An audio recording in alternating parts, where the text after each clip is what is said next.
जय हिंद साथियों, हिमाचल में भाजपा की सरकार है और अब ये भी सूचना मिली है भाजपा के अध्यक्ष राजीव बिंदल ने अपने पद से इस्तीफा दे दिया है। कारण 5 दिन पहले एक ऑडियो जो है वो वायरल हुआ जिसमें हिमाचल के हेल्थ डायरेक्टर और बीजेपी के प्रदेश अध्यक्ष की बातचीत है, जिसमें पीपीई किट जो खरीद है उसमें 5 लाख रुपए की रिश्वत कहें, घूस कहें या कमीशन मांगने का मामला है। ये इसी ऑडियो के आधार पर 5 दिन पहले अजय गुप्ता जो हेल्थ डायरेक्टर है उन्हें पुलिस ने, विजिलेंस ने गिरफ्तार कर लिया है। लेकिन अभी तक भाजपा के अध्यक्ष की गिरफ्तारी नहीं हो पाई, लेकिन दबाव बनने के बाद उन्होंने इस्तीफा दे दिया है। आप समझ सकते हैं जब पूरा देश कोरोना वायरस से लड़ रहा है, पीपीई किट सुरक्षा कवच जो हमारे डॉक्टरों के लिए बेहद जरूरी है, उसकी खरीद में 5 लाख की घूस मांगते हुए ये लोग ऑडियो पे पकड़े गए हैं, जो सबूत है।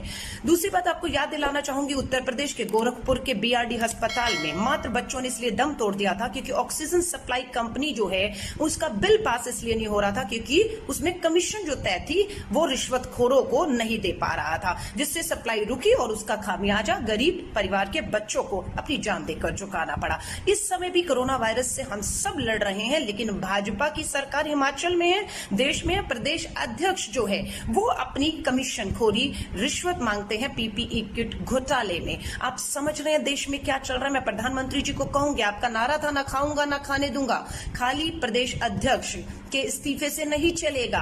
अगर हेल्थ डायरेक्टर की गिरफ्तारी हुए 5 दिन हो चुके हैं तो 5 दिन के बाद आपके अध्यक्ष का अगर इस्तीफा बीजेपी अध्यक्ष पद से होता है तो आपका इंटरनल मैटर है, लेकिन हम चाहते हैं कि बिल्कुल निष्पक्षता से हेल्थ डायरेक्टर के साथ साथ बीजेपी के अध्यक्ष की गिरफ्तारी होना तुरंत जरूरी है। और इस ऑडियो के आधार पर यह भी देखना होगा कि कहां कहां सब जो है रिश्वत या कमीशन मांग कर इनकी डिलीवरी में जो है वो देर की जा रही है, जिसका खामियाजा हमारे अस्पतालों में हमारे जो डॉक्टर इन सुरक्षा कवच के बिना इलाज करने के लिए मजबूर हैं, वो देखा जाना बेहद जरूरी है। उम्मीद करती हूँ आप आवाज उठाएंगे और हिमाचल प्रदेश कांग्रेस कमेटी से कहूंगी, उठाइए इस आवाज को, बिल्कुल अंजाम तक पहुंचाना होगा। ये लड़ाई हम सबकी है। जय हिंद।